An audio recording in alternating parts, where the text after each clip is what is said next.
Chris Broussard, Warriors Cavs will be the NBA's greatest rivalry of all time. Look, if Cavs Warriors isn't a rivalry, then rivalries just don't exist. Forget what LeBron James says about not having any rivals in the NBA. That above statement is the undeniable truth from Fox Sports NBA insider Chris Broussard on this week's episode of the In the Zone NBA podcast. In fact, there's one stat in particular that illustrates just how heated this matchup has become. As Broussard noted on Tuesday's episode of Undisputed on FS1, the Cavs and Warriors are on pace to make NBA history by becoming the first teams to meet in 3 consecutive NBA finals. The Celtics and Lakers in the 80s, meanwhile, squared off for a championship only 3 times in the entire decade, and the epic clash between Boston and Los Angeles is the measuring stick for sports rivalries.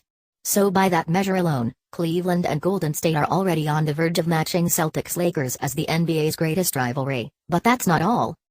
Given their standing as the undisputed best teams in the NBA, the Cavaliers and Warriors are on pace to stage the greatest rivalry in all of professional sports history. Ever. Chris, not only did the Lakers and Celtics fail to face each other in 3 straight finals, but it's been nearly a century since 2 teams in any of America's 3 major sports did that. We like to romanticize the past and act as if the Lakers and Celtics were meeting every single year in the finals. But in reality, Magic and Bird only met 3 times in the finals over 12 years. 3 times. That's it. And guess what? The Cavs and Warriors ain't stopping at 3 straight finals. Well, on top of that, Magic and Bird each had other strong rivals besides one another.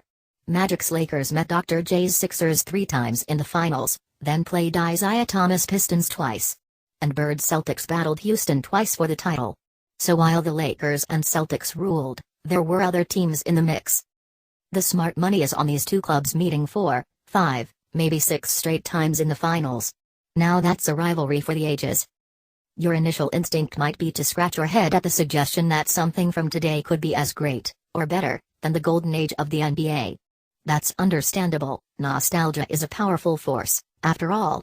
Yet the facts are on Broussard's side, and you simply can't argue with the facts.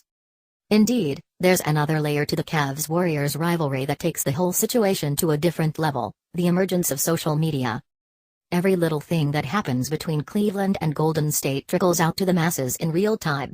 When the Warriors hint that LeBron is being a baby, we know about it almost instantly, and the internet turns that bit of news into an unstoppable force of trash talk and analysis. More than ever before, what happens off the court is equally important as what happens on it. And yes, that includes 2 superstars disagreeing about whether there's even a rivalry in the first place. Check out the rest of the podcast to hear Broussard on what LeBron can possibly do to surpass Michael Jordan as the greatest of all time and what the Miami Heat should do with Goran Dragic ahead of the NBA trade deadline.